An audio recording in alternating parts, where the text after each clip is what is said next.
24. Bab. Yakshanba kuni tong yo'rishi bilan tang ayollar o'zlari tayyorlagan xushpuroqlik buyumlarini elib Hazrati Aysoning qabrisiga bordi. Ular qabrining og'zidagi toshning do'mi tezitilganligini ko'rdi. Qabriga kirib qarasa, Hazrati Aysoning jasadi yo'q turadi. Ular ko'zlariga ishonmay turganida to'satdan ularning yenida kiyimlaridan nur chaqnab turadigan ikki kishi paydo bo'ldi. Ayollar intayin aloqzodi bo'lib, boshlarini yaga egishdi. U farishtalar ayollarga, "Sizlar nima uchun tirik odamni o'lganlarning orasidan izdaysizlar? U bu yerda emas.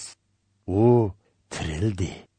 U Galileya o'lkasida turgan vaqtida sizlarga nima deganligini eslab beqinglar. U inson o'g'li yomon niyatli kishilarning qo'liga topshiriladi, kreskimi mixlanib o'ltiriladi. Biroq 3-kuni qayta tiriladi degan emasmi?" dedi. Ular Hazrati Aysoning rost shundoq deganligini esiga elishib, qabr yenidan qaytishdi. Ular ko'rganlarining hammasini 11 elchi ve başka şagirdlarga yetkizdi. Bu işlarni elçilerge yetkizgüçü ayollar, Mecdellik Meryem, Yoanna, Yakup'un annesi Meryem ve başka ayollar idi. Lekin elçiler bu ayollarning etqanlarini quruq gap deb qarab, ularning so'zlariga ishonmadi. Biroq Petrus o'rnidan turib, mozorga yugurib berib, qabrining ichiga qaraganda Yelki kendir kependin başka hiç nersi kömedi. Umu bu işlağa intayin hayran bulup qaytıp ketdi. Şu kuni şagirdlardan ikkilen Yerusalim'den 11 chaqrim yiroqdagi Yemayus degan yezg'i bordi. Ular yo'l bo'yi yaqinda yuz bergan voqealar to'g'risida so'zlashib kelayotdi. Dal shu chog'da Hazrati Ayso o'zi ularga yaqinlab kelib, ular bilan birga mangdi. Ular Hazrati Aysoni ko'rgan bo'lsa-mu, qandoqdir uni tanishga qurbi yetmedi. "Nemi to'g'riliq paranglashib ketyapsizlar?" deb so'radi Hazrati Ayso ulardan. Ular qayg'uli holda qadimni to'xtatdi. Ulardan Kleopas ismli biri Hazrati Aysodan, "Senze Yerusalimda turibmi? Yaqinda yuz bergan voqealardan qilchi xabaring yo'qmi nima?" deb so'radi. "Nima voqea ekan?" dedi Hazrati Ayso. "Nosiralik Aysoning voqeasi-chu", dedi ular. "U Xudoning oldidimi, xalqning oldidimi so'z harakatlarining kuchi bor bir payg'ambar edi. Oliy ruhoniylar va oqsoqollarimiz uni vali Platusning oldiga yalab opirib, o'lim jazosiga hukm qildirib, kreskga mixlatdi. Biz aslida uni Isroillarga ozodlik ib keldigan kishi deb intizorlik bilan kutib kelgan edik. Biroq bundoq bo'lmay, hozir uning olamdan o'tganiga 3 kun bo'ldi.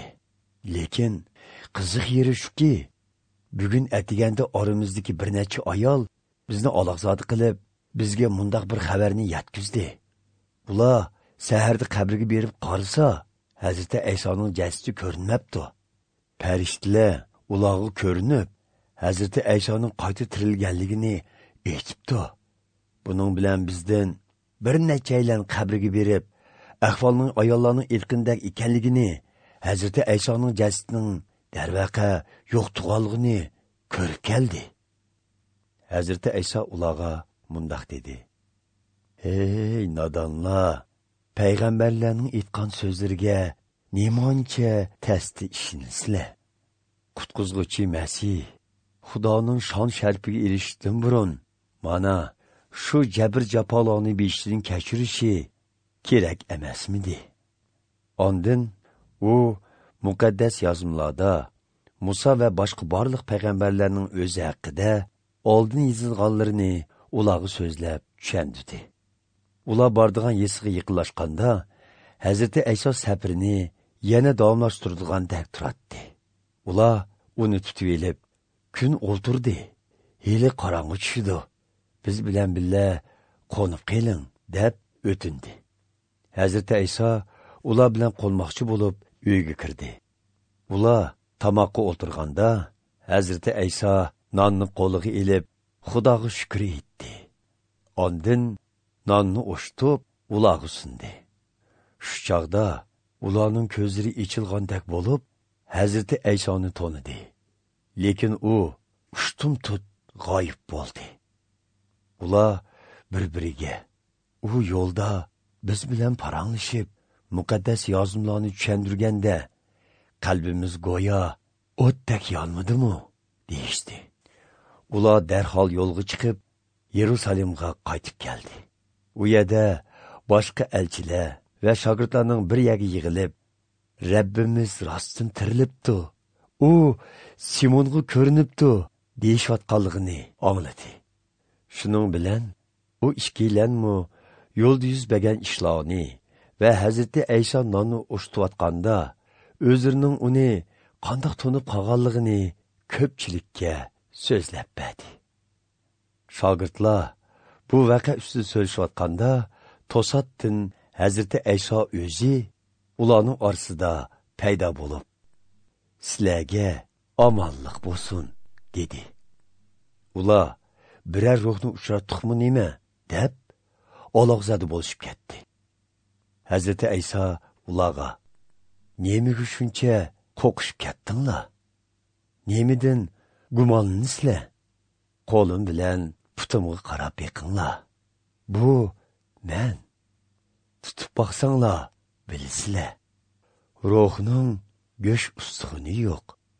Qaranglar, mening bor", dedi. Hazreti İsa shundoq degach, put qo'lni ko'rsatdi. Ular yanili ishonmay, bir xush bo'lsa, bir hayron bo'lishib turadi. Shuning bilan Hazreti İsa ulardan, "Sizlarda yeydigan narsa bormi?" deb so'radi. Ular bir parcha beliq kavupini sunib edi. Hazreti İsa elib, ularning oldida yedi. Onda ularga mundoq dedi: "Bu ishlarning hammasini men ilgari sizlar bilan birga bo'lgan vaqtimda aytgan edim. Men Musa xotirlagan Tavrat, boshqa payg'ambarlarning yozimlari va Zaburda bayon qilingan menga doir ishlarning hammasi cho'qim amalga oshirildi degan emasmi?" Shuningdan keyin Hazreti İsa ularning muqaddas yozimlarni tushunishi uchun ularning zehnini ichib mundoq dedi: "Muqaddas yozimlarda oldin mundoq xotirlangan: Qutquzuvchi Masih azob chekib, o'ltirilib, 3-chi kuni o'limdan tirildi. Gunohlarga tavba qilganlarning hammasi u orqali kechirim qilindi" degan xush xabar Yerusalimdan boshlab butun ellarga tarqatildi. Sizlar endi bu voqealarning guvohchilari bo'lasizlar. Otam beriman deb va'da qilgan muqaddas ruhni sizlarga ato qilaman. Biroq sizlar arshdan kelgan muqaddas ruhning kuch qudratiga to'ldirilguncha Yerusalimda kutib turinglar. Hazreti İsa ularni Yerusalimning sirtidagi Baytoniya yesigicha boshlab bordi va qo'llarini ko'tarib ularga baxt tiladi. U baxt tilab etib, ulardan ayrilib osmonga ko'tarildi. Shogirdlar Hazreti İsa'ga ibodat qilishdi va intayin xushal-xuramlik ichida Yerusalimga qaytib kelib, hamisha markaziy ibodatxonada Xudoga matiya o'qishib turdi.